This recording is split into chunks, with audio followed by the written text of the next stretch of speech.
ये कहानी है एक समोसे और एक बर्गर की लड़ाई की। तो चलो शुरू करते हैं। बात किसी जमाने की नहीं बल्कि आज की ही है। एक छोटे से कस्बे में गली के मोड़ पर दो दुकानें थीं।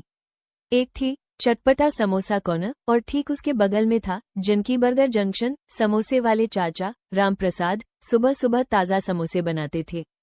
उनके समोसे कुरकुरे, गोल मटोल और अंदर से मसालों से भरे होते थे। लोग लाइन में लगकर उनके समोसे खरीदते और चटनी के साथ चटकारे लगाकर खाते। बर्गर वाले भैया रॉकी अपनी दुकान पर तरह तरह के बर्गर बेचते थे। उनके बर्गर में दो मुलायम बंस के बीच में तला हुआ पैटी, पिघला हुआ चीज, सलाद पत्ता और टोमेटो सॉस होता था। बच्चे और युवा उनके बर्गर के दीवाने थे। दोनों दुकानों के मालिक तो भले ही पड़ोसी थे, लेकिन उनके स्टार ग्राहक, एक बूढ़ा समोसा और एक नौजवान बर्गर, आपस में बहुत लड़ते थे। एक दिन की बात है। बूढ़ा समोसा, जिसका नाम था समोसा जी, चिलचिलाती धूप में तवे पर सेक खा रहा था। तभी उसने देखा कि बगल वाली दुकान से एक अकड़ू बर्गर, जिसका नाम बर्गी था, निकला और उसे देखकर मुंह फेर लिया। समोसा जी भड़क गए। बोले, अरे ओ बर्गर के टुकड़े, इतनी अकड़ कैसी? हमारे सामने से निकलते हो तो सलाम तो करो। हम इस देश के मूल निवासी हैं, सदियों से लोगों का पेट भर रहे हैं। बर्गी ने मुंह बनाते हुए जवाब दिया, हटो बूढ़े समोसे, अब तुम्हारा जमाना गया। देखते नहीं मेरे लिए लोग कैसे पागल हो रहे हैं। मैं हूँ ग्लोबल, मॉडर्न और टेस्टी। तुम तो बस तेल में तले हुए आलू के ढेर हो, जिसे खाकर लोगों को डकारें आती हैं। अब तो समोसा जी को आग ही लग गई।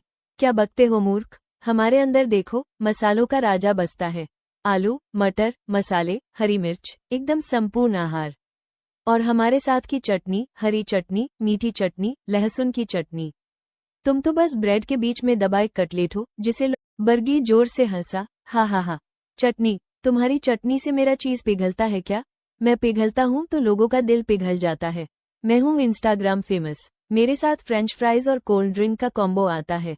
तुम क्या हो? एक पेपर में लिपटा हुआ सस्ता नाश्ता। सस्ता समोसा जी चीखे, हम सस्ते हैं इसलिए हर किसी की जेब में है। राजा हो या रंक, सब हमें खाते हैं।